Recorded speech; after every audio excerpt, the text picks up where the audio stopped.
10 বছরের মধ্যে এবারে এইচএসসি ও সমমানের পরীক্ষায় পাশ করেছে সবচেয়ে কম 68.91%। শিক্ষামন্ত্রী খাতা ভালো করে দেখাকে 10 বছর বাদে পাশের হার আবার এত কমে যাওয়ার কারণ হিসেবে চিহ্নিত করলেও শিক্ষক শিক্ষার্থীরা বলছেন সব বিষয়ে সৃজনশীল প্রশ্ন প্রণয়ন এবং সৃজনশীলে নম্বর বাড়িয়ে এমসিকিউতে কমানোর ফলেও ফল বিপর্যয় ঘটে থাকতে পারে। তবে এবারের ফলাফলের নানা রকম পরিসংখ্যান বিশ্লেষণ করলে দেখা যাচ্ছে ইংরেজি বিষয়ে ফেল করেই অধিকাংশ শিক্ষার্থী পাশ করতে পারেননি। কুমিল্লা ও যশোর বোর্ডে রেকর্ড সংখ্যক শিক্ষার্থী কেবল ইংরেজি বিষয়ে ফেল করেছেন। সারা দেশে 2,17,000 ছেলে মেয়ে ইংরেজিতে পাশ করতে পারেনি। গত 10 বছরের ফল বিশ্লেষণে ইংরেজি বিষয়ের প্রশ্নের কাঠিন্য এবং তাতে পাশ ফেলের ওপরেই এইচএসসি পরীক্ষায় পাশ ও জিপিএ 5-এর হারের সরাসরি একটা সম্পর্ক বের করে আনা যায়। শিক্ষার মান, বিশেষ করে ইংরেজি শিক্ষার মান, শিক্ষকদের মান এবং এই বিষয়েই শিক্ষার্থীদের সবচেয়ে বেশি দুর্বলতা নিয়ে কথা হচ্ছে বহু বছর ধরে। প্রধানমন্ত্রী বলেছেন পাশের হার বিবেচ্য নয়, ছেলেমেয়েদের মানুষ হতে হবে। কিন্তু সারা দেশের শিক্ষা প্রতিষ্ঠানগুলো যদি মানসম্পন্ন শিক্ষা দিয়ে ছেলেমেয়েদের পাশের উপযুক্ত করে তুলতে না পারে, তাহলে প্রশ্ন আর খাতা দেখার কড়াকড়ি করে বিপুল সংখ্যক ছেলেমেয়ের পরীক্ষা পাস আটকে দেওয়া কতটা যুক্তিযুক্ত? নাকি শিক্ষকদের যথাযথ প্রশিক্ষণ ও প্রস্তুতি আর পাঠদানের মানে নজরদারি ছাড়াই এই প্রক্রিয়ায় মান উন্নয়ন সম্ভব হবে? মাদ্রাসা শিক্ষা বোর্ডের আলিম পরীক্ষাই বা গতবারের চেয়ে প্রায় 11.5% কম পাশের কারণ কি? এসব প্রশ্নের উত্তর খুঁজতে আজ রাজখান স্টুডিওতে আছেন সাবেক শিক্ষা সচিব এনআই খান, ঢাকা মাধ্যমিক ও উচ্চ মাধ্যমিক শিক্ষা বোর্ডের চেয়ারম্যান প্রফেসর মোহাম্মদ মাহবুবুর রহমান এবং ঢাকা বিশ্ববিদ্যালয়ের ইংরেজি বিভাগের অধ্যাপক ও শিক্ষাবিদ ডক্টর সৈয়দ মঞ্জুরুল ইসলাম। স্বাগত আপনাদের তিনজনকে। আমি অধ্যাপক মোহাম্মদ মাহবুবুর রহমান, আপনাকে দিয়ে যদি শুরু করি। অনেকগুলো কারণ বলা হচ্ছে, এর মধ্যে শিক্ষামন্ত্রী বলছেন খাতা দেখা ভালো করে, এবার খাতা দেখা হয়েছে, ঠিক মানে কঠোরভাবে মূল্যায়ন করাতেই এবার পাশের হার কমে এসেছে। মূল্যায়ন পদ্ধতিতে তো একটা পরিবর্তন এসেছেই, কিন্তু অনেকেই পরিসংখ্যান বিশ্লেষণ করে সরাসরি ইংরেজি বিষয়ে ফেলকেই দায়ী করছেন। আপনি কাকে দায়ী করবেন? কোন বিষয়টিকে প্রধান কারণ বলে মনে করবেন? দুটি ফ্যাক্টরি দায়ী, আরো কিছু বিষয় আনা যাবে। প্রথমত, যদি আমাদের মাননীয় শিক্ষামন্ত্রী যেটা বলেছেন যে খাতা দেখার একটা পরিবর্তন আমরা এনেছি গত এসএসসি পরীক্ষা থেকে, সেটা একটা অনেক একটা গুরুত্বপূর্ণ কিছু পরিবর্তন এনেছি আমরা। প্রথমে আমরা 20 জন পরীক্ষক দিয়ে এসএসসিতে একই খাতা ফটোকপি করে দেখিয়েছি। দেখা যাচ্ছে যে 10-12 রকম মার্কিং হচ্ছে এবং সেই মার্কসের ভ্যারিয়েশন কেউ 8 দিয়েছে, কেউ 4 দিয়েছে। এর ভিত্তিতে আমরা একটা নমুনা উত্তর করেছি এবং আমরা শিক্ষকদেরকে মার্কিংয়ের উপরেই প্রশিক্ষণ দিয়েছি 3 দিন এবং নমুনা উত্তর দিয়েছি এবং সেই নমুনা উত্তর যেদিন খাতা ডিস্ট্রিবিউশন হয় সেদিন আমরা প্রত্যেকটা এক্সামিনারকে আমরা বুঝিয়ে দিয়েছি। এই ধরনের নানা উদ্যোগ নেওয়ার কারণে আমি কঠিনভাবে মূল্যায়ন হয়েছে এটি বলবো না, সঠিকভাবে এর পূর্বের তুলনায় সঠিকভাবে মূল্যায়ন হয়েছে। এবং আমরা আগে 10% খাতা, তার একজন প্রধান পরীক্ষক, তার আওতায় যে পরীক্ষকরা আছেন তার 10% খাতা তিনি মূল্যায়ন করবেন, এটাই বলা ছিল। এবং এই 10% খাতা তিনি বিল করে দিতেন, আমরা সেই সম্মানিতও তাদেরকে দিতাম। হ্যাঁ, কিন্তু এবার মানে আমাদের যেটা অভিজ্ঞতা ছিল যে এই 10% খাতা যেহেতু আইডেন্টিফাইড না, তিনি কোন 10% দেখেছেন, অতএব এখানে একটা গ্যাপ থেকে গিয়েছিল। কিন্তু আমরা গত এসএসসি থেকে এটি 12% করেছি এবং বলেছি আপনি কোন 12% খাতা দেখবেন সেই রোলগুলো আমাদের কাছে জমা দিতে হবে, আমরা সেটা চেক করব এবং সেটা করছিও আমরা।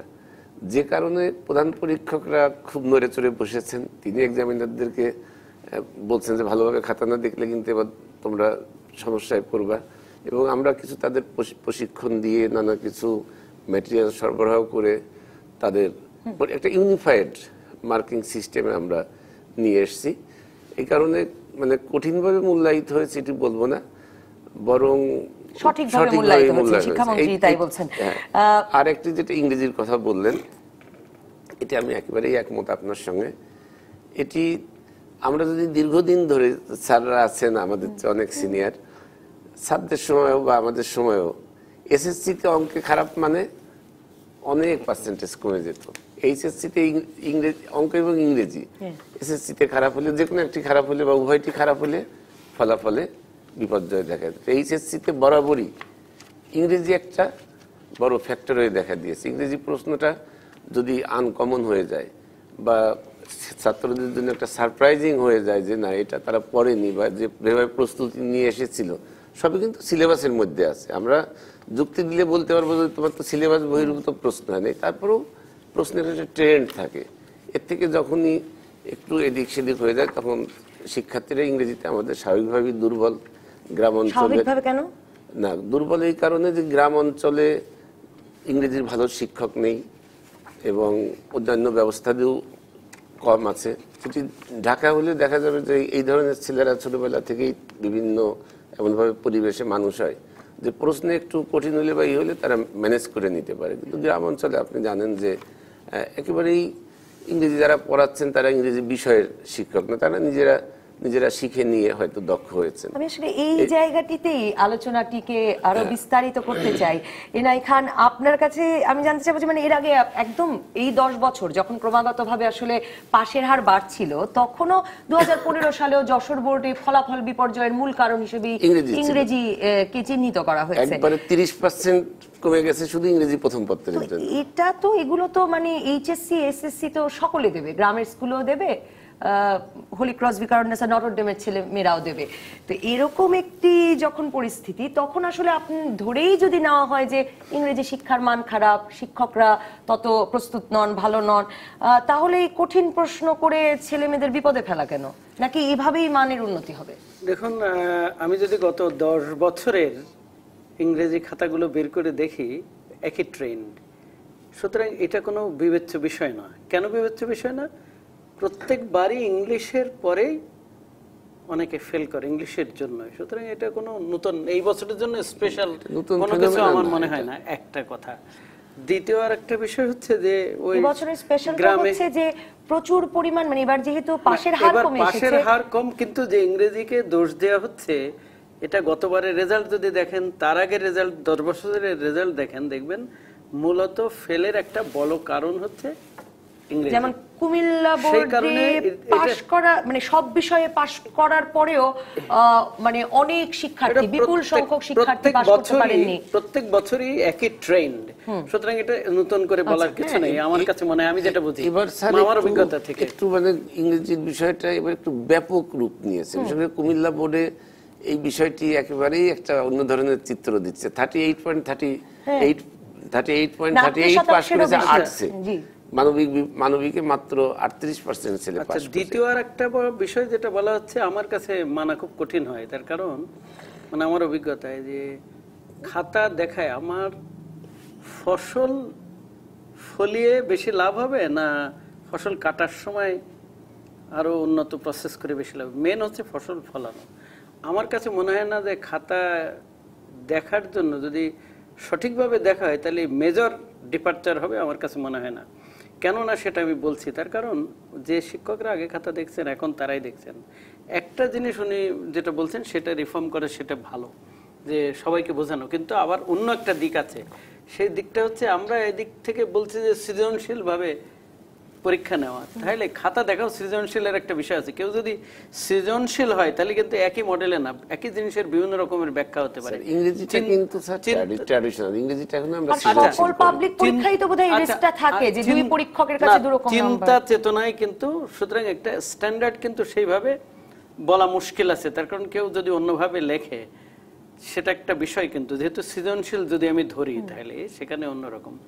তবে এইটা আমার অভিজ্ঞতায় আমি দেখেছি যে অনেকে মনোযোগ দেন না। কিছুদিন আগেও রাজশাহী বিশ্ববিদ্যালয়ের হল থেকে খাতা পাওয়া গেছে, আপনারা দেখছেন। সেই সব বিষয়ে ম্যানেজমেন্ট করে ভালো করা যেতে পারে, কিন্তু যদি পরীক্ষার পরে খাতা দেখাটাকে বেশি ভালো করতে হয় তাহলে বড় জিনিস হচ্ছে প্রশ্ন করার বিষয়, প্রশ্নের কাঠিন্য, কোন ধরনের প্রশ্ন কত পার্সেন্ট হবে, সেটা একটা বড় জিনিস আমার কাছে মনে হয় না। কিন্তু আমি যদি আপনার যুক্তিটাই নেই যে মানে ফসল কিভাবে উৎপাদন করলাম সেটাতে যদি মনোযোগ দিতে হয় তাহলে আসলে কথাটা তো সেটাই যে 10 বছরের ফলাফলই আপনি দেখতে পাচ্ছেন যে ইংরেজি সব সময় একটা চ্যালেঞ্জ। আপনি তার মানে প্রশ্ন কেমন করব সেটা তো আমি কি রকম ছেলে মেয়েদের প্রস্তুত করলাম তার উপর হওয়া উচিত। ভেরি গুড, এটা আসছি আমি। তবে এটা একটা ভালো কথা বলছেন, এটাই বলবো আমি পরে। কিন্তু প্রশ্নটা করা হচ্ছে কি, ওই যে জিপিএ 5 এর বেশি যে বদনাম করা হতো, এটার একটা কারণ গতবার আমি বলেছিলাম, আপনি ছিলেন, খেয়াল আছে মনে হয়, যে কারণটা হচ্ছে যে প্রশ্ন সব সময় দেখা যাচ্ছে টেস্ট করেছে বোর্ডের যে টিম আছে বেদুর, তারা কিন্তু করে দেখেছে যে সবগুলো ইজি প্রশ্ন হচ্ছে। তাতে হয় কি, যারা বেশি পরিশ্রম করছে তারাও যা পাচ্ছে, যারা কম পরিশ্রম তারাও জিপিএ বেশি পায়। কিন্তু সেই বিষয়ে ওনারা স্পেশালি নজর দিয়েছে, একটা কক্সবাজারে সেমিনার করেছে, সেই জন্যে জিপিএর বিষয়টা ঠিক আছে। কিন্তু আমার যেটা মনে হয়, আমি যেটা বলছিলাম যে মেন এমফেসিস দেওয়া দরকার হচ্ছে টিচিং লার্নিং এ। যখন স্কুল থেকে পাশ করে কলেজে যায় তখন অনেকটা স্বাধীন হয়।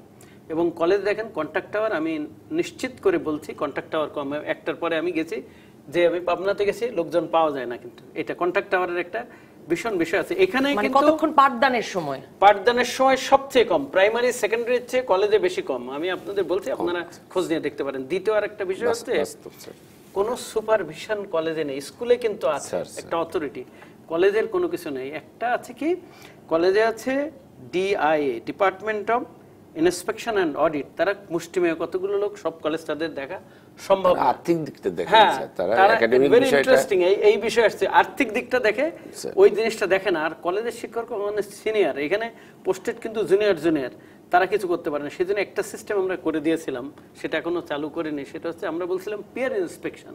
পিয়ার লার্নিং যদি হয় তাহলে পিয়ার ইন্সপেকশন কেন হবে না?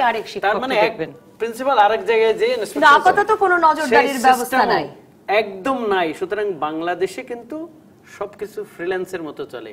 এটা একটা বড় কারণ। আমি মনে করি কলেজে, এর আগেও বলেছি কিন্তু অনেকবার টেলিভিশনে, কলেজের সবচেয়ে এই যে দেখাশোনা করা বা গভর্নেন্সের বিষয়টা সবচেয়ে দুর্বল। এবং ওই সময় ছেলেমেয়েরা কিন্তু একটা ফ্রি হয়। এখানে লেখাপড়া এটা একটা বিরাট সমস্যা। এই জিনিসটা আমি আসবো আবার আপনার কাছে। ডক্টর সৈয়দ মঞ্জুরুল ইসলাম, মানে ইংরেজি বিষয় নিয়ে সবচেয়ে বড় সমস্যা, আবার আমরাই সকলে স্বীকার করছি যে ইংরেজি পড়ানোর জন্য উপযুক্ত শিক্ষক না, ইংরেজি পড়ানোর মানের অবস্থা ভালো না। তাহলে আসলে এই কঠিন প্রশ্ন করে পাবলিক পরীক্ষায় কোনো বছর হঠাৎ করে কঠিন প্রশ্ন করে 10% 11% কম পাশ করানোর মানে লাভটা কি? এই প্রশ্নে আমি একটু পরে আসি। আমি ফসল ফলানোর উপেক্ষা থেকে শুরু করি।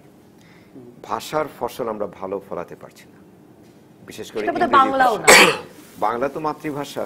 একটা সুবিধা আছে, একটু মন দিয়ে পড়লেই পরিবারেও পাচ্ছে, মাও অনেক সময় পড়াতে পারেন। ইংরেজিটা বিদেশি ভাষা। আমাদের দেশে যেভাবে ইংরেজি চর্চা হয়েছে, ভারতের দিকে তাকালেই বুঝতে পারি তারা অনেক বেশি আগ্রহ নিয়ে, অভিনিবেশ নিয়ে সে চর্চাটা করেছে। শ্রীলঙ্কা একটা ছোট দেশ, তো যেভাবে তারা ইংরেজি শেখায় একেবারে শুরুর থেকে, যে প্রক্রিয়ার মাধ্যমে শিক্ষা দেয়, সেটি এত বেশি কার্যকর। ভুটানে যদি আপনি যান, দেখবেন ক্লাস 5-এর বাচ্চা রাস্তায় ইংরেজি বলছে, অকাতরে কোনো সমস্যা হচ্ছে না। গাড়ি চালকরা, মানে যারা ক্যাব চালাচ্ছেন তারাও বলছেন 4টা থেকে 5টা বিষয়ে আমাদেরকে ইংরেজি শিক্ষা প্রদানে, ভালোভাবে প্রদানে বাধা দিচ্ছে। একটা হচ্ছে যে আমরা যে পদ্ধতি ব্যবহার করব সেখানে একটা গোলমাল রয়ে গেছে। ব্রিটিশ কাউন্সিল একসময় হঠাৎ করে আমাদের গ্রামার ট্রান্সলেশন মেথড ফেলে দিয়ে কমিউনিকেটিভ মেথড নিয়ে আসে। এখন কমিউনিকেটিভ মেথড যেটা, যদি আমি ইংরেজিতে ভালোভাবে শেখাতে চাই, সেটি 22টি শর্ত পূরণ করতে হবে। যে ক্লাস আকৃতি ছোট হবে, 20 জনের বেশি হবে না, ফার্নিচারটা মুভ করা যাবে, মানে আসবাবপত্র সরানো যাবে, তারপরে তাদেরকে প্রেজেন্টেশন করতে, উপস্থাপনা করতে হবে, কথা বলাতে হবে, শিক্ষকের সঙ্গে ছাত্রদের কমিউনিকেশনের মাধ্যমে ল্যাঙ্গুয়েজ। 22টা, আমি হিসাব করে 22টার মতো শর্ত আমরা 18টাই পূরণ করতে পারি না। তো সেই পদ্ধতিতে যে আপনি কি বলছেন এখন আর কোনো গ্রামার পড়ানো হয় না? গ্রামার পড়ানো হয় খুব কম। আগে যেরকম ছোটবেলায় আমরা অনুবাদ পড়তাম, যে ট্রান্সলেশনের মাধ্যমে, এখন সেটা একদম বাদ দিয়ে দেওয়া হয়েছে। এখন একটা বই পড়া হবে, এবং সেটা কবিতাও না, গল্পও না, সেটা ধরুন পুষ্টির বিষয়ে একটা ডেইলি স্টারে লেখা হয়েছে, সেটাই ধরে নিয়ে সেখান থেকে আলোচনা হবে, এই হবে সেই হবে। ইংরেজি ভাষা, যে কোনো ভাষা শেখার জন্য সাহিত্য হচ্ছে প্রধান মাধ্যম। রবীন্দ্রনাথ ঠাকুর তার একটা লেখায় পরিষ্কার করে বলে দিয়েছিলেন। এই হলো প্রথম সমস্যা। ফলে প্রক্রিয়াজাত যে সমস্যাগুলি আছে আমাদের, সেই সমস্যার পাশাপাশি যুক্ত হয়েছে যারা শেখাচ্ছেন। বাবু সাহেব বলছেন অনেক কলেজ আছে গ্রাম পর্যায়ে, যারা যে সমস্ত কলেজ, যেখানে ভূগোলের শিক্ষকতা ইংরেজি পড়াচ্ছেন, ইংরেজি শিক্ষক পর্যাপ্ত নন। দ্বিতীয় হচ্ছে যদি থাকেনও তারা প্রশিক্ষণ প্রাপ্ত নন। তৃতীয় হচ্ছে তাদের অনেকেই কোচিং করেন, সেটা করতে হয় বাস্তবতায়, সেজন্য তারা শ্রেণীকক্ষে বেশি সময় দিতে পারে না। একটা উদাহরণ দিই, কেন এবছর এত ভালো হয়নি, গত বছরও হয়নি, কিন্তু এখন যে বইটি পড়ছে ক্লাস 11-12 এর ছেলেমেয়েরা। সেই বইটা গত 1-2 বছর ধরে চলছে। এর আগে যেটি ছিল সেখানে শুধুই গদ্য ছিল, অত্যন্ত অনাকর্ষণীয় একটা বই ছিল। তো এই বইটাতে অনেক কবিতা, গল্প এগুলি ঢোকানো হয়েছে, কিন্তু সেগুলি সৃজনশীল প্রক্রিয়ায় কিভাবে শিক্ষা দিতে হবে সেটা সব শিক্ষকের পক্ষে আয়ত্ত করা। শিক্ষকরাও তার মানে ভয়াবহ একটা এক্সপেরিমেন্টের মধ্য দিয়ে যাচ্ছেন, মানে আমি শিক্ষকদেরও দোষ নিয়মিতভাবে দিচ্ছি এক রকমের না, কিন্তু না, এটা হচ্ছে কি আমি যখন সৃজনশীল পদ্ধতির প্রবর্তন করলাম তখন আকপিচ বিবেচনা করে আমার জানতে হতো যে সৃজনশীল বিষয়টা কি, সেটা সহজলভ্য করতে হবে কার কাছে, শিক্ষকের কাছে, ছাত্রছাত্রীর কাছে, অভিভাবকের কাছে, সবার কাছে। সেটি হয়নি। সৃজনশীলে যে ক্রমাগত প্রশিক্ষণ দেয়া সেটিও হয়নি। কিছু মাস্টার ট্রেনার আমরা তৈরি করছি, উনি আবার তার সহকর্মীদের তাই তো প্রশিক্ষণ দেবেন, কিন্তু প্রত্যেক শিক্ষককে যদি আমি মাস্টার ট্রেনার করতে পারতাম তাহলে সৃজনশীল বিষয়টা অনেক সহজে সমাধান হয়ে যেত। এখন যে বিষয়টা ছাত্রছাত্রীর আয়ত্তে আসেনি, যে বিষয়টা এমনকি শিক্ষকদের সবারই আয়ত্তে আসেনি, সেই বিষয়ে যদি আমি প্রশ্ন করি তাহলে তো সেখানে একটা ফাঁক থেকেই যাবে। আমি একটা বিরতিতে যাবো স্যার, ফিরবো আপনার কাছেই, যে মানে আপনি আসলে সমস্যাটা আরো অনেক গভীরে নিয়ে গেলেন, মানে ব্যাপারটা কি এমন তাহলে না আপনি তো নিশ্চয়ই শুনেছেন অনিরাই বলেন না, তবে এটা কিন্তু ঠিক না যে সৃজনশীলে ট্রেনিং হয়নি। This is not true. Go and take the statistics, huge training হয়েছে। এমন কোন স্কুলে হয়েছে বলে 3 দিনের ট্রেনিং, 3 দিনের প্রশিক্ষণে কি শেখে মানুষ? আমি জীবন ঘনিষ্ঠ শিক্ষা যদি দিতে চাই আমাকে অন্তত 6 মাসের ট্রেনিং দিতে হবে। 6 মাসের আর আমি একটা বিরতির পর আপনার কাছে ফিরে জানতে চাইবো যে না না, রাষ্ট্রের ক্ষমতা আছে। আমি মনে করি যে আমার শিক্ষায় শিক্ষার সমস্যাটা কি এইচএসসি থেকে বাড়ছে, মানে পাঠদানের সময় কম হওয়ার কারণে, নাকি আসলে আরো নিচ থেকে এই সমস্যাটি শুরু হচ্ছে? একটা বিরতির পর আপনার কাছে ফিরছি। দর্শক থাকুন রাজকাহনে, টেলিভিশনে, ফেসবুকে, ইউটিউবে।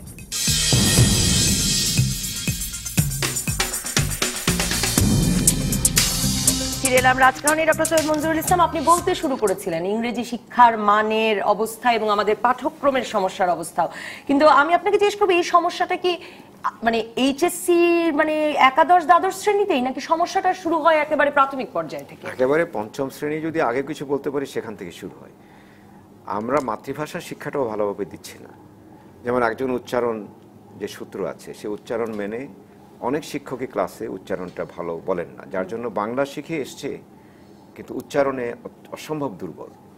ইংরেজি শিখছে, ব্যাকরণটা ভালো জানছে না, শব্দের ভাণ্ডার নেই, কিভাবে একটা বাক্য রচনা করতে হয় জানছে না।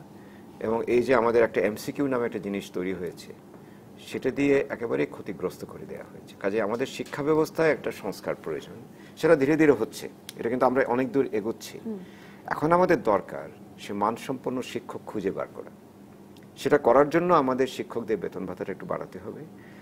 আর গ্রাম পর্যায়ে কিভাবে তাদের একটু এক্সপেরিমেন্ট থামিয়ে কি একটা জায়গায় থিতু হওয়া দরকার কিনা, মানে পাঠ্যক্রম নিয়ে এক্সপেরিমেন্ট হচ্ছে, এইটা আপনাদের একেবারে ভুল ধারণা। তার কারণ এটা বুঝতে হবে যে পৃথিবী কন্টিনিউয়াস পরিবর্তন হচ্ছে। আইফোন 6, আইফোন 7 আসছে।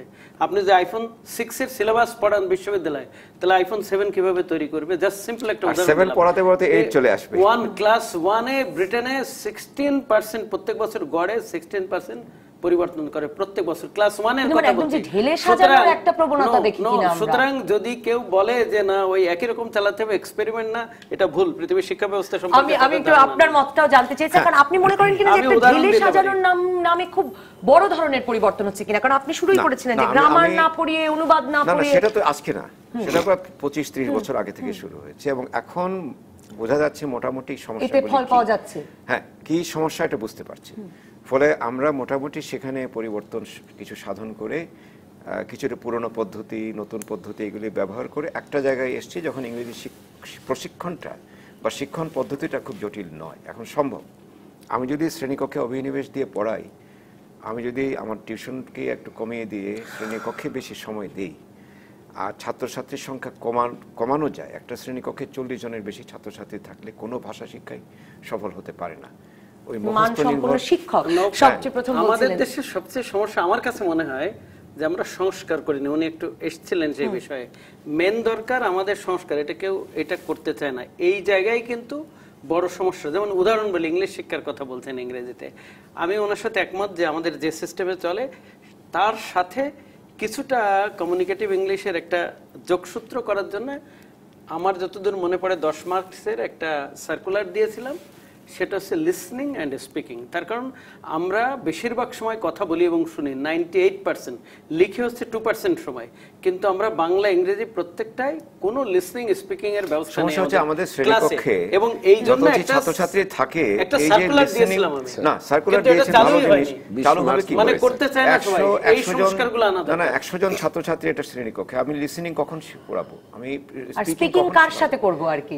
সবচেয়ে জি, না, নিয়ম না, হচ্ছে এটা tool আছে। যে কোনো জি, নবজাতক ভাষা শিক্ষায় সবচেয়ে বলে যে 20 জন হচ্ছে অপটিমাম একটা ক্লাস সাইজ, 30 জন পর্যন্ত আসতে পারে, তার বেশি হলে ভাষা মানে শিক্ষা 17 না, আমি একটা দেশ প্রশ্ন সফল করবো হয়। তাহলে, বাট আমার কাছে উদাহরণ আছে। আপনি go to health tract, go to মাদ্রাসা, সেখানে গড়ে 20 জন এবং 20 জনের কম আছে, তাইলে সেখানকার কোয়ালিটি অফ এডুকেশন না খারাপ এটা তো কেন? একটা শর্ত। না বলেন তাহলে না, কেন না, না, সেটা না, খারাপ? আপনি শর্তগুলো সুতরাং মানতে this হবে is তো, not আপনি the only একটা না, না, condition. একটা শর্ত দিয়ে, আমি তো বলছি একটা কন্ডিশন, জি, আমি বলছি ওয়ান অনেকগুলো অফ দ্য কন্ডিশন, কন্ডিশনের মধ্যে একটি Exactly. কন্ডিশন। জি, একটা শর্ত আমি শেষ করে নেই, একটা শর্ত হচ্ছে এই ক্লাস সাইজ, প্রধান শর্তটা হচ্ছে শিক্ষক ভালো কিনা। জি, প্রফেসর ভালো মোহাম্মদ শিক্ষক মাহবুবুর না রহমান, হলে 20 জন দিয়েও শিক্ষক কিছু ভালো হবে না। আমরা যথেষ্ট পাচ্ছি না কেন? আমাদের অনেক দর্শকই বলছেন যে শিক্ষক কি করে ভালো পাওয়া যাবে, কারণ সবগুলো তো মানে সব শিক্ষকদেরকে নেওয়া হয় রাজনৈতিক পরিচয় এবং ঘুষের বিনিময়ে।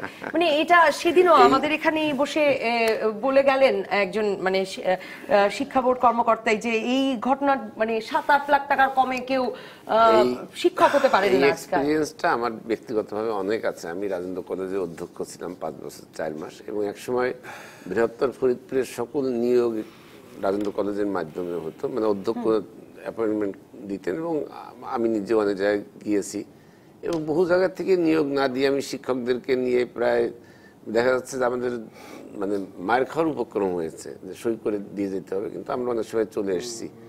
সর্বপ্রকার লোকের সঙ্গে আমি নিয়োগ কাজ করেছি, এবং ভালোও পেয়েছি খারাপও পেয়েছি, সর্বস্তরে, সে প্রশাসনিকই হোক রাজনৈতিকই হোক এরকম। তো এই বিষয়টা তো ইদানিং মিনিংফুল চেঞ্জ হয়েছে। আমরা বহুদিন ধরে বলছিলাম যে একটা আলাদা বেসরকারি পিএসসি লাগবে, এবং ঠিক পিএসসির আদলে বিষয়টা গড়ে ওঠেনি, কিন্তু স্যার আপনাদের পিএসসি তে যাওয়ার জন্য একটা প্রক্রিয়া হিসেবে প্রক্রিয়া কিন্তু হয়েছে এনটিআরসি এ, কিন্তু সেই এনটিআরসি এর কথাই কিন্তু বলছিলাম আমরা। ইন্টারেস্টিং, এনটিআরসি যে পরিবর্তন এনেছে আমার হাতে হয়েছে, কিন্তু ইমপ্লিমেন্ট এটা হচ্ছে কিন্তু একটা এখন। মিনিংফুল চেঞ্জ হয়েছে, কিন্তু আমরা দেখছি meaningful change এটা যদি হয়েছে, গালাগালি দেয় কিন্তু কন্টিনিউয়াস, আজকেও আমি দেখছি ফেসবুকে কন্টিনিউয়াস মানুষের, সেজন্য আমি বলতে চাই সাপোর্টের একটা বিষয় আছে, সেই ফেভারেবল সাপোর্টটা তৈরি করা, এবং এনটিআরসি এটাও আসলে একটা কাজ। যথেষ্ট শিক্ষক যোগান দিতে পারছেন কিনা সেই জায়গায় একটা প্রশ্ন। যারা কাজ করছেন তারা বলছেন তা হচ্ছে না, বরং সেই বিষয়টা হচ্ছে রাজনীতি এবং টাকার প্রভাব থেকে মুক্তি না পাওয়ায় কি মানসম্পন্ন শিক্ষক পাওয়া যাচ্ছে না, নাকি আসলে শিক্ষকেরা মানে যারা পড়াতে পারতেন ভালো ইংরেজি বা ভালো অঙ্ক তারা গ্রামে যেতে চান না? রিসেন্টলি এটা কিন্তু সরকারের সদিচ্ছা, এটা শুরু করে হয়েছিল স্যারের সময়, এখন সেটা কন্টিনিউ হচ্ছে, এটা ইমপ্লিমেন্ট হচ্ছে, এবং আগের চেয়ে ভালো শিক্ষক কিন্তু আমরা পাচ্ছি। তাকে তো একটা পরীক্ষায় উত্তীর্ণ হতে হবে, একটা পরীক্ষায়, সে পরীক্ষাটা বেশ কঠিন, সেই পরীক্ষাটা নিবন্ধন পরীক্ষা যেটাকে আমরা বলছি, এই নিবন্ধন পরীক্ষায় উত্তীর্ণ হওয়ার পরে এখন যেটি করা হয়েছে তাকে একটা ভাইবার মাধ্যমে যেতে হবে। এবং ধরেন আমি একটা কলেজের ঢাকা শিক্ষা বোর্ড ল্যাবরেটরি, আমি পদাধিকার পদে সভাপতি, সেখানে আমাদের 2টি পোস্ট খালি আছে, আমি কিন্তু নিয়োগ দিতে পারছি না। আমি রিকুইজিশন দিয়েছি জেলা শিক্ষা অফিসারের মাধ্যমে, এনটিআরসি এর তারা এখনো কর্তৃপক্ষ আপনাকে যোগান দিতে পারছেন না। দিবে, তারা হয়তো একটু সময় লাগবে। এই বিষয়টা একটা এই সিস্টেমেটিক, ক্ষেত্রে দুটো সমস্যার কথা ওঠে। একটি হচ্ছে গিয়ে অনেক সময় এনটিআরসি বলছে যে তারা যথেষ্ট শিক্ষক পাচ্ছেন না মানে চাহিদা অনুযায়ী, আর অন্যদিকে বেসরকারি কলেজগুলো যে সেইগুলোর যেরকম আপনি তো নামকরা কলেজগুলোর কথা বলছেন, ঢাকা ল্যাবরেটরি কলেজ কিংবা রাজেন্দ্র কলেজের কথা বলছেন, সেগুলো নয়, যেগুলো বেসরকারি কলেজ, এগুলোর কোনো নজরদারিও নাই, এবং সেগুলোতে আসলে নানা রকম কলেজ গভর্নিং বডিও নানা রকম স্বার্থোদ্ধারের জন্য শিক্ষক নিয়োগ করছেন। তারাও তো এইচএসসি পরীক্ষা দিচ্ছে, সেই সব ছেলেমেয়েরা। এনটিআরসি এর নিয়োগের পূর্ব অবস্থা এবং বর্তমান অবস্থান কম্পেয়ার করি, তাহলে কিন্তু অনেক উন্নতি হয়েছে।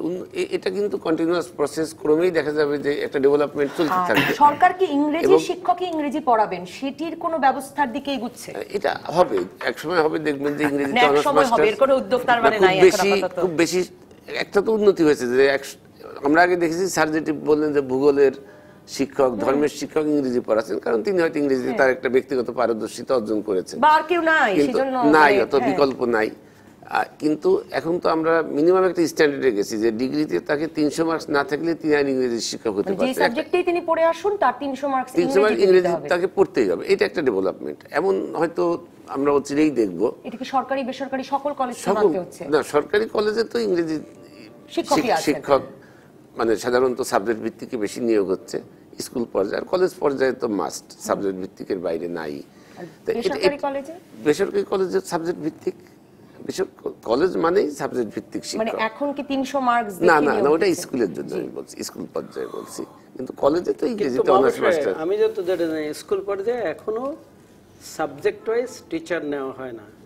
আমি অনেকে আসলে চেক করে না, কিন্তু তার কারণ আমরা যখন চেক করেছি তখন আমি দেখেছি যে ধর্মের টিচার আমাদের ল্যাবরেটরি স্কুলে ভর্তি, তখন বোঝার চেষ্টা করেছি কেন হ্যাঁ ধর্মের শিক্ষক বেশি, তার ধর্মের শিক্ষক ইংলিশ পড়াতো। তখন আমি বোঝার চেষ্টা করেছি যে কেন এটা হয়েছে। এটা কিন্তু তত্ত্বাবধায়কের সময়ের কথা বলছি, তখন আমি জয়েন্ট সেক্রেটারি। তখন দেখলাম যে আসলে ওই টিচার নিয়োগের সময় দেখা হয় না কোনটা খালি সাবজেক্ট ওয়াইজ নেই, কিন্তু গড়ে একটা রিকুইজিশন দিয়ে দেয় সেই নেয়, এবং রিকুইজিশন দেয় কোনটা সবাই দেয় ধর্ম টর্ম, তার কারণ সুবিধা হয়, ওইটা অনেক লোক থাকে, তদবির তাগিদা থাকে, এই জন্য এইটা করা হয় না। কিন্তু পরবর্তীকালে প্রাইভেট গভর্নমেন্ট স্কুলগুলোতে এটা করেছি আমার হাত দিয়ে, কিন্তু প্রাইভেট স্কুলে আমার জানা মতে এটা এখনো ওইটা হয়নি, কিন্তু যে সাবজেক্ট ওয়াইজ নেওয়া হবে মানসম্পন্ন শিক্ষক আমরা পাচ্ছি নাকি? রাজনৈতিক প্রভাব, মানে সরকার দলীয় লোককে নিয়োগের চাপ থাকে, ঘুষ দিয়ে নিয়োগের চাপ থাকে, সেই কারণে সোহেল খান নামে আমাদের একজন দর্শক যে প্রশ্নটি করেছেন এটি একটি প্রশ্ন। আর তিনি আরেকটি প্রশ্ন করেছেন যে মানে এবার ভালো করে খাতা দেখার কথা বলা হচ্ছে। গত কবছর যেভাবে বিপুল হারে পাস এবং জিপিএ 5 আমরা দেখেছি, তখন অনেকেই বলছিলেন যে সরকার একরকমের শিক্ষার মানোন্নয়ন বোঝাতে বেশি বেশি পাস করাচ্ছিল। দেখেন, আমি নিজের থেকে আমি প্রকাশ্যে টেলিভিশনে এসেছি, ওখানে বোর্ডের যে বলেছি উনিও জানেন যে কে সরকার থেকে কোথায় কাকে বলা হয়েছে যে প্রশ্ন বা নাম্বার বাড়াই দাও, আমার কোনোদিন জানা নেই, কেউ কমপ্লেন করিনি। আমি চ্যালেঞ্জ দিয়ে বলেছি আসো, আমি দেখবো। আমার সময় যখন আছে, আমি সচিব ছিলাম, আমি এটা পাইনি। কিন্তু কোথার থেকে লোকে পেয়েছে আমি জানি না, তবে বাংলাদেশের লোকের আমি ইলেকশনের সময় দেখছি, এরশাদ সাহেবের ইলেকশনে দেখেছি, তো মানে পরিষ্কার করে বলা লাগে না, তারা নিজেরা অনেক কিছু নিজেরা করে ফেলে, অন্যের ঘাড়ে দোষ দেয়। আমি নিজে দেখেছি যে ইয়াং ম্যান, আমি টুঙ্গিপাড়াতে ছিলাম 86-এ, যখন ভোট কাটাকাটি করে ঢুকাই নিয়ে আসছে, আমি জিজ্ঞেস করলাম ভাই কি ব্যাপার, তো বললো স্যার খুব সুষ্ঠুভাবে সুন্দরভাবে হয়েছে। This is my experience. অনেকে অতি উৎসাহী আছে, কিন্তু অতি উৎসাহীরা এরকম করে।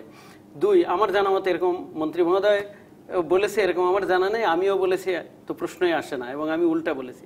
দ্বিতীয় আর একটা কথা, আমার কাছে আমি আগেই বলছি যে আমার কাছে মনে হচ্ছে রিফর্মের একটা বিরাট সমস্যা, কেউ রিফর্ম করতে চায় না, ভয় পায়, সেটা একটা কারণ। আর রিফর্ম করতে গেলে সচিব মন্ত্রী খুব ক্লোজলি কাজ করতে হবে, সেটা একটা বিষয়। যেমন একটা কথা বলছিলেন যে আমাদের যা আছে সেটা দিয়েও কিন্তু অনেক কিছু ইমপ্রুভ করা না। আমি আসছি আমাদের যা আছে এটা দিয়ে কিন্তু অনেক ইমপ্রুভ করা সম্ভব। যেটা বলছিলেন যে ক্লাস সাইজ বড়, এই জন্য করা যায় না। আমি মনে করি সব জায়গায় বড় না, কিন্তু ক্লাস সাইজ গ্রামের স্কুলগুলো আমি কথা পরিষ্কার করি, আমি আসছি, আমি কথাটা পরিষ্কার করি, যেহেতু এটা নিয়ে কথা হচ্ছে। আমি ক্লাস সাইজ একমাত্র কখনো বলিনি, না সেটা আমি 100 জন ছাত্র নিয়ে আমি চ্যালেঞ্জ দিতে পারি, না সেটা আমি বলছি, ইভেন সবচেয়ে ভালো শিক্ষকও ভালো ইংরেজি শেখাতে পারে, সেটা আমি বলছি না। সবচেয়ে বড় 20 জন থাকলে যে আরো বলছেন বোধহয় যে এখানে আরো কিছু থাকে, আমি বলিনি, এখানে পাঠ্যপুস্তক প্রয়োজন, না আমার পাঠ্যক্রমের প্রয়োজন। একজন শিক্ষক কতখানি ভালোভাবে পড়াতে পারছে সেটা দরকার। শ্রেণীকক্ষে একজন শিক্ষক পড়ানোর জন্য তার সে অভিজ্ঞতা আছে কিনা, তার সে এক্সপার্টিজ আছে কিনা। আপনি বলছেন ইংরেজি ইংরেজি শিক্ষকরা যে চলে যাচ্ছেন, তার কারণটা হচ্ছে ইংরেজি শিক্ষকদের বিশাল বাজার আছে। ভালো ছেলে মেয়ে আমাদের যারা পাশ করে বেরোয় তাদের বিশ্ববিদ্যালয়কে টেনে নেয়, সরকারি চাকরিতে যাচ্ছে, এনজিও পাড়ায় বিশ্ব ব্যাংকে যাচ্ছে, নানান জায়গায় যাচ্ছে। ফলে যারা থেকে যান তারাও আবার ঢাকার বাইরে যেতে আগ্রহী হন না। এই জন্য আমি বলছি এইখানে সংস্কার প্রয়োজন। স্কুলকে ধরে রাখার জন্য, শিক্ষকদের ধরে রাখার জন্য কি করা যায় সেটা দেখতে হবে আমাদের। আমরা কিছু বায়বীয় চিন্তা করলে চলবে না, কিন্তু একেবারে একটা জরিপ করতে হবে, কেন একজন শিক্ষক গ্রাম পর্যায়ে থাকছেন না, তার কি কি করলে তিনি থাকতে পারবেন। অনেক রকমের বিষয় জড়িত এখানে। আমি চাইলে কিন্তু সেই জন্য আমি বছরের একটা পর বিরতিতে বছর যাব, ইনাই খান আপনার কাছেই ফিরবো। আমি আসলে যে এই ইংরেজি সমস্যার সমাধান, মানে যে ইংরেজি বিষয়টিতে যাতে ছেলেমেয়েরা যে কোনো রকম কঠিন ভালো যে সহজ যেরকম প্রশ্ন হলেই যাতে পাশের মানটা একরকমের থাকে, সেটি নিশ্চিত করতে কি ধরনের পদক্ষেপ নেওয়া যায়, কি করে ভালো শিক্ষক আনা যায়, সেই প্রসঙ্গ জানতে চাবো একটা বিরতির পর। দর্শক থাকুন রাজকাহনী টেলিভিশনে, ফেসবুকে, ইউটিউবে।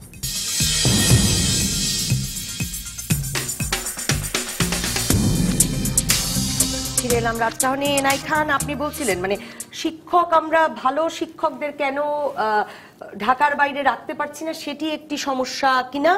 আর আমি এর সঙ্গে আপনার কাছে জানতে চাইবো, এই যে মানে হঠাৎ একটি বছর ভালো করে খাতা দেখা হবে, সে কারণে ছেলেমেয়েরা কম পাশ করবে, বা ইংরেজির প্রশ্ন আরো বেশি কঠিন হবে, সে কারণে ছেলেমেয়েরা আরো কম ইংরেজিতে পাশ করবে, কিংবা আমাদের একজন দর্শক মুক্তার হোসেন লিখছেন যে কুমিল্লা বোর্ডের শিক্ষার্থীরা কি কোনো বৈষম্যের শিকার, সবসময় তারা জন্মগতভাবে দুর্ভাগা কেন? মানে আমার মনে আছে যে আমরা যখন পাশ করেছি তখনও কুমিল্লা বোর্ডেই পাশের হার কম হতো।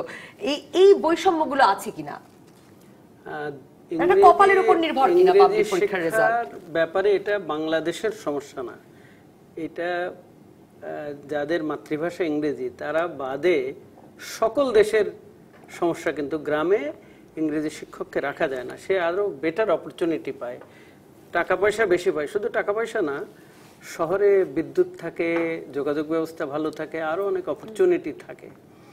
তো সেই জন্য শহরে সবাই আসতে চায়, এটা থাকবেই। সেটা তো সেদিন কিছু সুযোগ সুবিধা দিয়ে তাদেরকে রাখার চেষ্টা করা যেতে পারে। যেমন আমি চায়নার কথা বলি, ওদের সাথে কথা বলে দেখেছি অনেক আগে, আজ থেকে। তখন তারা অতিরিক্ত বেতন দিত ইংরেজি এবং অঙ্কের শিক্ষকের জন্য, তারপরেও তারা রাখতে পারতো না। আমাদের চেষ্টা করতে হবে এরকম কোনো সুযোগ সুবিধা দিয়ে। এক, দুই হচ্ছে যে আমাদের শিক্ষক নিয়োগের পদ্ধতিতে পরিবর্তন আনা দরকার। যেটা চেয়ারম্যান মহোদয় বললেন যে দুর্নীতি ছিল এবং এখনো আমি মনে করি কম বেশি আছে, সেই জন্য এনটিআরসিতে 3 স্তরের সিস্টেম করা হয়েছিল। আগে শুধু পরীক্ষা হতো লিখিত, সেই জন্যে আমি যখন আইনটা পরিবর্তন করে দিয়েছি, চেষ্টা করছি, বিধিটা, আইন না, সেটা হচ্ছে প্রথমে এমসিকিউ হবে, তাহলে কস্ট কম হবে, একটা মিনিমাম সাইজ আনা যাবে, এরপরে রিটার্ন হবে, তারপরে সে শিক্ষকের উপযুক্ত কিনা সেই জন্য ভাইবা। অনেক বিতর্ক ছিল, একবারে করতে গেলে কিন্তু অনেক বাধা। মহাপরিচালক সেদিন বলে গেলেন যে এখনো মানে পিএসসি কমিশনের মতো 3 জনকে শুধুমাত্র এই দায়িত্বে নিয়োজিত করা যায়নি। যারা এই দায়িত্বে নিয়োজিত তারা বাইরে অধ্যাপনা করেন, মানে তাদের অন্য কাজ আছে, তার পাশাপাশি তারা পরীক্ষক। আর সানোয়ার হোসেন নামে আমাদের একজন দর্শক লিখছেন যে এনটিআরসি কি চায় তারা নিজেরাই জানে না, 13তম নিবন্ধনের ভাইবাতে উত্তীর্ণদের নিয়োগ আদৌ হবে কিনা তা অনিশ্চিত। প্রসেস খুব স্লো। আচ্ছা, এটা আমি বলছি, প্রসেস স্লো। কিছু জিনিস আপনার নিয়ত ভালো না থাকলে অনেক অসুবিধা আছে। সেটা হচ্ছে এই 3 পদ্ধতি হবে, এবং প্রথমে এটা বলা হয়েছে কিন্তু লেখা আছে বিধিতে যে আমরা দেখেছি যে যেখানে প্রত্যেক বছর কত পদ খালি হয় তার একটা হিসাব করেছি আমরা, করে ঠিক তার চেয়ে 20% বেশি নেওয়ার কথা বলেছি। কিন্তু এর আগে যদি আপনি খেয়াল করেন, পদ খালি যদি 10,000 হয় তাহলে 30,000 পাশ করায় বসে। 30,000 পাশ করায় বসে থাকলে তখন দুর্নীতি হবে, তার কারণ তখন মার্কেটে সাপ্লাই বেশি, টাকা দিয়ে কে ঢুকতে পারে দেখে। সুতরাং সেইগুলোকে বুঝতে হবে, এগুলো আরো অনেক পরিবর্তন আনতে হবে। তৃতীয় আর একটা পরিবর্তন আনা দরকার হচ্ছে, যেমন আমরা বলেছিলাম যে ঠিক বেশি বছর থাকবে না, এবং এমন কায়দা এস্টিমেট করা যে এই বছর যারা উত্তীর্ণ হবে নেক্সট ইয়ারের ভিতরে তারা অ্যাবজর্ব হয়ে যাবে, তারা ঢুকে যাবে। কিন্তু দেখা যাচ্ছে পরীক্ষা পদ্ধতিটাই অনেক সময় লেগে যাচ্ছে। কিন্তু এইগুলো চিন্তা করে না অনেকে যারা ওখানে আছে, আপনারা জানেন যে পিছন দিকে আছে, এবং একজনকে জেলে ঢুকাতে হয়েছিল। কিন্তু ওখানে যারা আমার যে প্রশ্নের উত্তরটা আমি আসলে আপনাদের বিশেষভাবে আপনাদের দুজনের কাছে খুঁজছিলাম, যে মানে এত খুঁত আছে, আমার শিক্ষক মানসম্পন্ন নাই, আমি শিক্ষক নিয়োগের প্রক্রিয়া এখনো একটা নিয়মতান্ত্রিক উপায়ে আনতে পারি নাই, দুর্নীতি হয়, বেসরকারি কলেজে টাকার বিনিময়ে অদক্ষ শিক্ষক নিয়োগ, এবং সরকারি কলেজের শিক্ষকদের আন্তরিকতার অভাবের কথা অনেক দর্শক লিখছেন। এই সকল সমস্যা আছে, সেখানে আমি পাবলিক পরীক্ষায় হঠাৎ কোনো বছর ইংরেজি প্রশ্ন কঠিন করে, মানে ছেলেমেয়েদেরকে ভাগ্য নির্ভর করছে। ইংরেজি প্রশ্ন কঠিন ইচ্ছা করে তো কেউ করছে না, এটা হয়ে যাচ্ছে। যেমন এবার কুমিল্লা বোর্ডের, কিন্তু মানে আমি 2016-তে দিলে আমি পাস করতাম, আমি 2017-তে দিয়েছি বলে আমি পাস করছি না, এই বিপদ কেন? আমাদের, আমি পদ্ধতিটা বলি, আমরা 8টি সাধারণ বোর্ড আছে। 8টি সাধারণ বোর্ড আমরা এখন আগে 2 সেট করে প্রশ্ন আমরা তৈরি করতাম, এখন 4 সেট করে প্রশ্ন তৈরি করি, এবং এই যে 8 গুণ 4 32 সেট প্রশ্ন নিয়ে ঢাকা বোর্ডের সকল কন্ট্রোলার এবং চেয়ারম্যান স্যারেরা আসেন, আসার পরে আমরা ওখানে কিন্তু একটা লটারি করি। আমার কোডটা শুধু আমি জানি, যে যে বোর্ডের চেয়ারম্যান তার কোডটা জানেন, কিন্তু আমাদের কোনো কোড তারা জানেন না। এবং এখানে লটারি করে ডাকা হয় যে আমি 1005-এর ক সেট নিব। এখন 1005-এর ক সেট যে কোন বোর্ড প্রস্তুত করেছে এটা কিন্তু আমরা জানি না। এবার যদি ধরেন উদাহরণ হিসেবে দেখেন, কুমিল্লা বোর্ডের প্রথম পত্রের প্রশ্ন তারা পেয়েছে চিটাগং বোর্ডের লটারির মাধ্যমে। তারা যে কোডটি চেয়ারম্যান ডেকেছেন ওই কোডটি ক সেটটি ছিল চিটাগং বোর্ড থেকে। কুমিল্লা বোর্ডের ভাগ্যটাই আসলে খারাপ, কুমিল্লা বোর্ড থেকে এসেছে। ইংরেজি কম হয় কেন ওদের পাশের হার? ইংরেজি দ্বিতীয় পত্রের প্রশ্নটি তারা পেয়েছেন লটারি পদ্ধতিতে রাজশাহী বোর্ড থেকে। এটা কিন্তু যে কোনো বোর্ড আসতে পারে, মানে নিজের বোর্ড ছাড়া বাকি যে 7টা বোর্ড, ওই 1005 কোটি কি রাজশাহী দিয়েছে না চিটাগং দিয়েছে না? কি করলে এরকম একটি পাবলিক পরীক্ষায় মোটামুটি ভাবে ছেলেমেয়েরা আমাদের মানে শিক্ষকের এটা একটা অ্যাক্সিডেন্টাল বিষয় হয়ে গেছে এই বছর, এবং মাঝে মধ্যে এটা হচ্ছে, কিন্তু রেগুলার ফেনোমেনা না। মাঝে মধ্যে দেখা যাচ্ছে যে আমাদের যারা প্রশ্ন করেন, মডারেশন করেন, তারা কিন্তু সবাই ট্রেন্ড এবং তারা কিন্তু মাস্টার ট্রেনার। কিন্তু হঠাৎ করে দেখা যাবে যে যে কারণটা আমরা যখন বলছি এইচএসসি ও সমমানের পরীক্ষায় এবার কম হয়েছে, তখন তার মধ্যে আপনি বলছিলেন যে 10টি শিক্ষা বোর্ড, 8টি আছে, আরো 2টি আছে, যে কারিগরি শিক্ষা বোর্ড, মাদ্রাসা শিক্ষা বোর্ড, বিশেষ সাহিত্য শিক্ষা বোর্ড। মাদ্রাসা শিক্ষা বোর্ডেও এবার 11% কম ছেলে মেয়ে পাশ করেছে। আপনি কি আমাদের বলতে পারেন কেন? সবচেয়ে এটা কারণ হচ্ছে এবার আমরা পরীক্ষার ব্যবস্থাপনায় কিছু গুণগত পরিবর্তন এসেছে। উত্তরপত্র মূল্যায়ন তো বললামই, ওদেরও মানে মাদ্রাসা শিক্ষা বোর্ড একই ভাবে হচ্ছে। ভাবে কতগুলো বিষয়ে আমি একটু বলার সময় দিলে বলবো, 3-4টা বিষয়। যে আমরা কিন্তু প্রথম কেন্দ্রে হাত দিয়েছি, আমরা 113টি কেন্দ্র বন্ধ করেছি। ওই 113টি কেন্দ্র যদি বহাল থাকতো দেখা যাবে 1% পাশের হার বাড়তো, কেন সেখানে সমানে আনফেয়ার মিনস অ্যাডপ্ট করা হয়েছে। আমরা বন্ধ করেছি। আমরা কেন্দ্রের দীর্ঘদিন ধরে যে কেন্দ্রগুলো, ধরেন আমি এক্স কলেজের কেন্দ্র ওয়াই কলেজে হচ্ছে, ওয়াই কলেজের কেন্দ্র এক্স কলেজে হচ্ছে, এক্স কলেজের কেন্দ্র একেবারে আমি তো ঢাকা বোর্ডে আমি বলি যে আমি একেবারে ডাইল ঘটার মতো ঘুটে দিয়েছি। এবার মানে একেবারে চেঞ্জ করেছি, মানে পরীক্ষা ব্যবস্থাপনায় কড়াকড়ি হয়েছে। আর মানে আমাদের আগে ইংরেজিতে বিশেষ করে অনেক খাতা দেওয়া হতো একজন এক্সামিনারকে। আমি বলেছি যে এক্সামিনার বাড়বে, খাতা কমবে। সেক্ষেত্রে এই ব্যবস্থাপনা চেঞ্জ হয়েছে। ডক্টর সৈয়দ মনজুরুল ইসলাম, শেষ প্রশ্ন আপনার কাছে। আপনি শিক্ষক হিসেবে মনে করেন কিনা যে ছেলে মেয়েদের প্রতি এটা আসলে মানে কি বলবো যে ফেয়ার হয় কিনা, ন্যায্য হয় কিনা, যে প্রতিবারই একই রকম দুর্বল ভাবে প্রস্তুত করা হচ্ছে ছেলে মেয়েদেরকে? কোনো বার আপনি সবল ছেলে মেয়েদের জন্য প্রশ্ন তৈরি করছেন এবং 10% কমে যাচ্ছে। আমি শিক্ষার্থীদের কোনোই দোষ দিব না, শুধু একটা জিনিস যে তাদের কারো হয়তো আন্তরিকতার অভাব থাকে। অনেকে হয়তো এখন যেটা হয় ফেসবুকে অনেক সময় নষ্ট হয়। ফেসবুকে তো প্রশ্নও পাওয়া যায় স্যার, হয়তো সেজন্য থাকে। না, ফেসবুকে প্রশ্ন উত্তর ইত্যাদির জন্য কেউ যায় না, পড়াশোনার জন্য কেউ ফেসবুকে যায়। শুনে আমি খুবই আনন্দিত হতাম। তাহলে সেটা বাধ্যতামূলক করে অধিকাংশ সময় এখন যেটা প্রশ্নই পাওয়া যায়। আমি যদি শিক্ষার্থীদের সেইভাবে তৈরি না করতে পারি, তাহলে যেভাবে যে মানে আমি তৈরি করেছি সেই মানে প্রশ্নটা হওয়া উচিত। আর আমাদের দেশে যেটা হয়েছে না, আমাদের পরীক্ষার উপর এত আমরা নজর দিচ্ছি, এই পাবলিক পরীক্ষাগুলির উপর, শ্রেণীকক্ষে যে নিয়ত পরীক্ষা দিয়ে তাদেরকে তৈরি করা, সেদিকে আমাদের কিন্তু অভাব আছে অভিনিবেশের। আমি মনে করি সমস্ত বছর ধরে শিক্ষার্থীদের তৈরি করা উচিত, সিলেবাসে যা যা আছে পাঠ্যক্রমে সব পড়ানো উচিত, এবং আন্তরিকতার সঙ্গে যদি তাদের আমি তৈরি করে দেই, তাহলে প্রশ্ন কঠিন সোজার বিষয়টি আসবে না।